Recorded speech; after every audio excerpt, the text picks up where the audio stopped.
ನಮಸ್ಕಾರ ಎಲ್ರಿಗೂ ಫ್ಯೂಲೆಸ್ ಇನ್ಸೈಟ್ಗೆ ಸ್ವಾಗತ. RCB MI ಒಂದು ರೋಚಕ ಮ್ಯಾಚ್ ಇತ್ತು. ವಾಟ್ ಎ ಥ್ರಿಲ್ಲರ್ ಅಂತಾನೆ ಹೇಳ್ಬೋದು. ಅದ್ರ ಬಗ್ಗೆ ಮಾತಾಡಕ್ಕೆ ಮತ್ತೆ ನೆಕ್ಸ್ಟ್ RCB KKR ಬಗ್ಗೆ ಮಾತಾಡಕ್ಕೆ ನಮ್ಮ ಜೊತೆ ಅನಿರುದ್ಧ ನೆದರ್ಲ್ಯಾಂಡ್ಸ್ ಇಂದ ಬಂದಿರೋ ಅಕ್ಷರ್ ಇದಾರೆ. ಹೇಳಿ, MI ಮ್ಯಾಚ್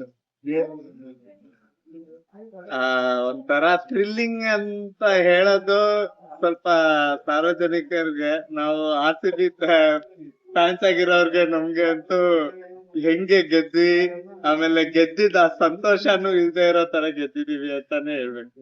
ಖಂಡಿತ ರಜತ್ ಪಟ್ಟಿದಾರ್ ಹೇಳಿದ್ರು, we did not deserve to win because ಈ ತರ ಚೇಸ್ ಇಷ್ಟು ಕಷ್ಟಪಟ್ಟಿದ್ರು.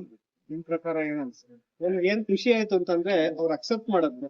ಜನರಲ್ ಆಗಿ ಪಟ್ಟಿದಾರ್ ಬಂದ್ಬಿಟ್ಟು ಏನಿಲ್ಲ, ನಾವ್ ಟೀಮ್ ಚೆನ್ನಾಗಿದೆ ಅಂತ ಹೇಳ್ತಿದ್ದಾರೆ. ಸೊ ಅದೊಂಥರ ಫ್ಲಾಸ್ ಅನ್ನ ಅಕ್ಸೆಪ್ಟ್ ಮಾಡ್ದಂಗಿತ್ತು. ಸೊ ಹೋಪ್ಫುಲಿ ಅದನ್ನ ಇಟ್ಕೊಂಡು ನಮ್ಗೆ ಬೇಕಾಗಿರೋ ಚೇಂಜಸ್ ಮಾಡ್ತಾರೆ ಅಂತ ಅನ್ಸುತ್ತೆ. Definitely, because dusting off on that carpet ಗಿಂತ accepting and moving forward is important. KKR match again in Raipur. Pitch ಒಂಥರ ವೇರಿಯಬಲ್ ಬೋನ್ಸ್ ಇತ್ತು. So how important is that thing? Very important and ಒಂಥರ ನಮ್ಗೆ ಇದು ಒಂಥರ ಟೆಸ್ಟ್ ಇರತ್ತೆ. ಯಾಕಂದ್ರೆ KKR bowling line up ನಿಮ್ಗೆ ಗೊತ್ತು, ಅವ್ರ ಹತ್ರ ನರೈನ್ ಇದಾರೆ, ಆಮೇಲೆ ವರುಣ್ ಚಕ್ರವರ್ತಿ, ಅವ್ರಿಗೆಲ್ಲಾರ್ಗು ಇದು ಸೂಟ್ ಆಗತ್ತಾ ಇಲ್ವಾ ಅಂತ ನಂಗೆ ಗೊತ್ತಿಲ್ಲ. ನಿನ್ನೆ ಸ್ಪಿನ್ನರ್ಸ್ ಸೂಟ್ ಆಗ್ಲಿಲ್ಲ, ಬಟ್ ಆ ಪಿಚ್ ಅಲ್ಲಿ ಸುಮಾರು ಥಿಂಗ್ಸ್ ಇತ್ತು. ಸೊ ಅದ್ರಿಂದ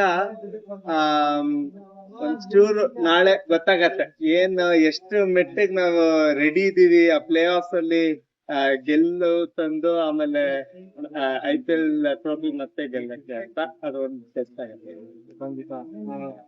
ಅದ್ರಲ್ಲಿ ಬೇರೆ ರೈಟ್ ನೌ ಟಾಪ್ 2 ಪೊಸಿಷನ್ ಗೆ and playoff again a lot of fight in a seesaw battle.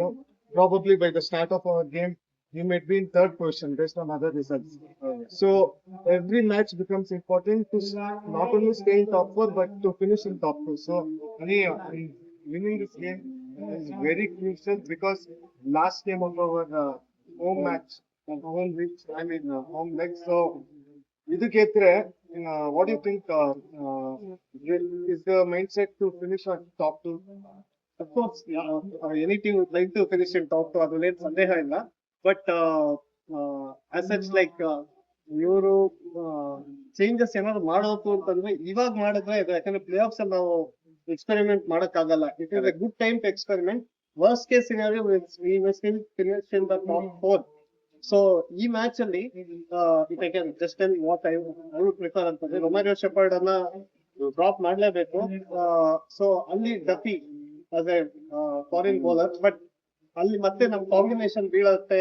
ಒಂದ್ ಬ್ಯಾಟ್ಸ್ಮನ್ ಶಾರ್ಟ್ ಆಗ್ತೀವಿ ಅಂತಂದ್ರೆ ಇನ್ಸ್ಟೆಡ್ ಆಫ್ ಬೆಥಲ್ ಫಾಕ್ಸ್ ಅನ್ನ ಆಡಿಸಿ ಒಂದ್ ವಿಕೆಟ್ ಕೀಪರ್ ಸಿಗ್ತಾರೆ. ಅಫ್ಕೋರ್ಸ್ ಜಿತೇಶ್ ಅವ್ರು ವಿಕೆಟ್ ಕೀಪಿಂಗ್ ಚೆನ್ನಾಗಿ ಮಾಡಿದ್ದಾರೆ, ಬಟ್ ಜಿತೇಶ್ ಅನ್ನ ಡ್ರಾಪ್ ಮಾಡಿ ವೆಂಕಟೇಶ್ ಅಯ್ಯರ್ನ ತರಿಸ್ಬೇಕು. 3 ಚೇಂಜಸ್ ಆಗುತ್ತೆ.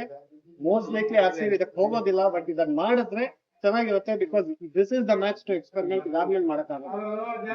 That's a big statement, but chop and change at a business end of IPL is very difficult, and especially 3 changes. Maybe 20 years, and then they'll have to work out on some combination, but I don't think there'll be any changes because 2018, if you remember, Shane Watson wasn't in good form, but CSK backed him till the final. In the finals, he played a match in England. So Akshat, who's the person who performed well in next game? ನನ್ಗೆ no doubts Bhuvi ಇನ್ನೂ perform ಮಾಡ್ತಾರೆ, but ನನ್ ಕಣ್ಣಿರೋದು Josh Hazlewood ಮತ್ತೆ Virat Kohli back to back ducks ಆಗಿದೆ. ಅದನ್ನ ಖಂಡಿತ ಅವರು ರಿವರ್ಸ್ ಮಾಡಕ್ ನೋಡೇ ಮಾಡ್ತಾರೆ. ಆಮೇಲೆ ಜಾಶ್ ಹೇಸಲ್ವುಡ್ಗೂ ಒಂಚೂರು ಈಗ ಅಂಡರ್ ಭುವೀಸ್ ಶಾಡೋ ಆಗ್ಬಿಟ್ಟಿದ್ದಾರೆ. ಅದನ್ನ ಅವ್ರ ಮಧ್ಯ ಇರೋ ಹೆಲ್ತಿ ರೈವಲ್ರಿಯಿಂದ ಅವರು ಈಗ ಮೇಲ್ ಬರಕ್ ಟ್ರೈ ಮಾಡಿರ್ತಾರೆ. ನಾನು ಮತ್ತೆ ಕೃಣಾಲ್ ಪಾಂಡ್ಯ ಅಂತ ಹೇಳ್ತಿದ್ದೆ, but again maybe some uncertainty, ಅವ್ರು ಆಡ್ಬೋದು ಆಡದೆ. But given the fighter he is, ಅವ್ರು ಖಂಡಿತ ಆಡೇ ಆಡ್ತಾರೆ. ಅಂಡ್ ಅಗೇನ್ ನೆಕ್ಸ್ಟ್ ಮ್ಯಾಚ್ ಅಲ್ಲಿ ಪರ್ಫಾರ್ಮ್ ಮಾಡ್ತಾರೆ. Thank you both. ಇದಿಷ್ಟಾಯ್ತು RCB ವರ್ಸಸ್ KKR ಮ್ಯಾಚ್. ಇದೇ ತರ ಕಂಟೆಂಟ್ ಆಗಿ